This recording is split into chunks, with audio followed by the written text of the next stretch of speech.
Bien bonjour, c'est Corentin. Sur cette chaîne, on aime bien les expériences.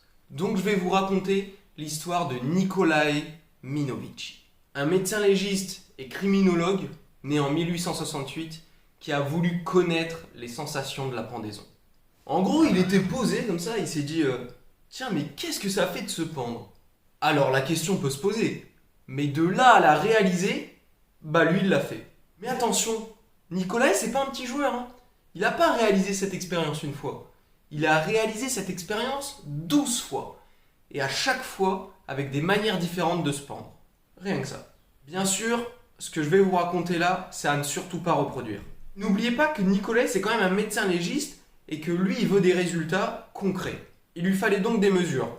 Pour ça, il a utilisé un dynamomètre. En gros, un dynamomètre, ça mesure une pression et ça lui a permis de mesurer la pression qui s'exerçait autour de son cou. Mais un nœud, ça suffit pas pour Nicolae.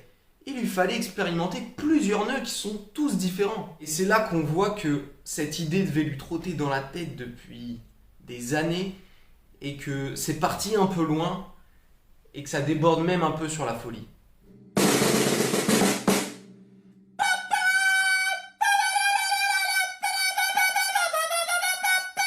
Ça l'intriguait tellement qu'il a voulu tester. Je vous rappelle, ne vous amusez surtout pas à ça, c'est pas un jeu, et vous verrez en fin de vidéo qu'il en a payé le prix. Mais du coup, ça fait quoi?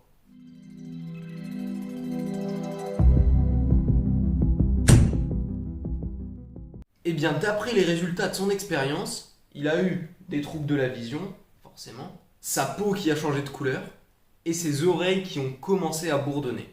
Et comme il a réalisé cette expérience plusieurs fois, il a pu constater que ces symptômes, ils apparaissaient plus ou moins vite selon la position et le nœud qui était fait autour de son cou. D'après son ressenti, la douleur ne lui faisait mal que lorsqu'il était suspendu par son propre poids. Je m'explique. Lorsqu'il était debout et que l'un de ses associés l'étranglait avec une corde au cou, cela ne lui faisait pas aussi mal que lorsqu'il était suspendu. Ce qu'a fait Nicolae, c'est un peu de la folie. Mais n'oubliez pas que Nicolae est un chercheur et que donc il a fait les choses consciencieusement. Bien que ça reste quelque chose d'extrêmement dangereux, mortel et complètement fou, il a fait les choses en prenant les bonnes mesures et en respectant toute une démarche et un processus. Il a fait les choses bien et donc il s'est suspendu, mais de plus en plus longtemps. Il a fait un essai en partant de 5 secondes, puis il a augmenté comme ça, et le temps le plus long où il a pu rester suspendu est de 25 secondes. S'il était resté ne serait-ce qu'un peu plus que ces 25 secondes, il serait probablement mort ou aurait eu d'énormes séquelles. Je vous ai dit que Nicolae avait utilisé plusieurs nœuds. Mais il y a un nœud qui l'a fait flancher directement. Au bout de 4 secondes, il était obligé de donner le signal d'urgence. Ce nœud s'appelle couramment le nœud du bourreau. Nicolae avait donc réalisé des expériences sur lui. Mais Nicolae ne voulait pas s'arrêter là, hein. Donc Nicolae il a décidé de tester son expérience sur plusieurs volontaires afin d'avoir différents retours. Il est quand même allé moins fort avec les volontaires par rapport à ce que lui avait pu subir. Mais pour l'expérience, il les a quand même étouffés pendant 4-5 secondes jusqu'à ce que leur visage devienne rouge. Ce qui a valu aux volontaires quelques chaleurs à la tête et quelques troubles de la vision momentanés.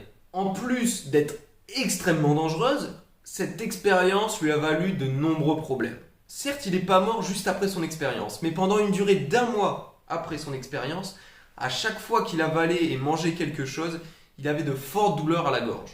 Et Nicolae décéda 35 ans plus tard d'une maladie aux cordes vocales. Tiens, étrange.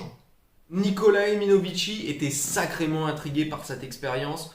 On pourrait même dire que ça l'obsédait et que ça l'a rendu dingue. Mais grâce à cette expérience, cela a pu faire progresser et avancer la médecine. Et Nicolae Minovici a pu analyser et tester la souffrance extrême qu'était la pendaison, même pendant quelques secondes. Sur ce, j'espère que l'histoire de Nicolae Minovici vous a plu. N'oubliez pas que rien n'est impossible. Et moi, je vous dis bien bonsoir. C'est un sombre passage que des raies sans accroche, réduit au stade de chiffre pour ses proches. Je me tiens dans la tête, pas envie de faire la fête. Active le bouton, autodestruction, les prémices du mal-être. Seul dans la sombre solitude, seul de nulle part et d'ailleurs. Plus je rate, plus je prends de l'amplitude, j'ai enrayé le dérailleur.